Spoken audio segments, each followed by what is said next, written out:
Let me do the mind mapping technique to better understand depression using the biogenic amine theory. Okay, nurses, this is your nerve terminal. So this is the nerve, and this is the post effector cell. So the post effector cell is located in the brain. So you have the post effector cell. Between the nerve and the post effector cell is what you call the synaptic cleft.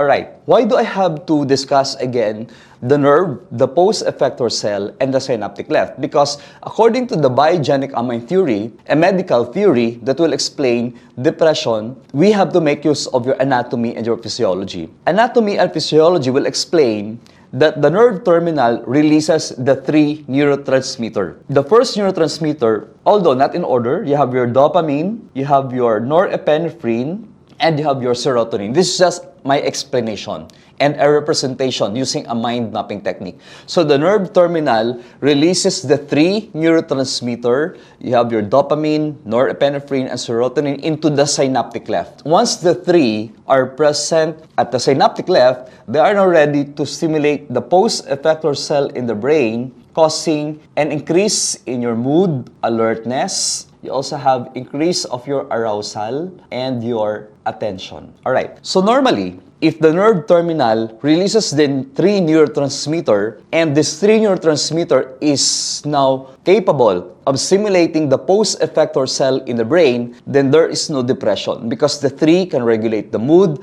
alertness, attention, and your arousal. This is still normal. But according to the biogenic amine theory, the three neurotransmitters are decreased, the norepinephrine, dopamine, and serotonin. It's because there is what you call an enzyme. That enzyme is what you call your monoamine oxidase enzyme. What's the function or the role of monoamine oxidase enzyme? The monoamine oxidase enzyme, nurses, is responsible to destroy or eliminate and decrease the level of your dopamine, norepinephrine, and serotonin at the synaptic cleft. Again, the monoamine oxidase enzyme is capable of degrading or destroying the three neurotransmitters. So look at my representation. The presence of monoamine oxidase enzyme, or the MAO, this MAO is capable of destroying the three neurotransmitters. Once the three is destroyed, what will happen? Can you now expect stimulation of the post effector cell? Of course, no. We cannot expect stimulation of the post effector cell.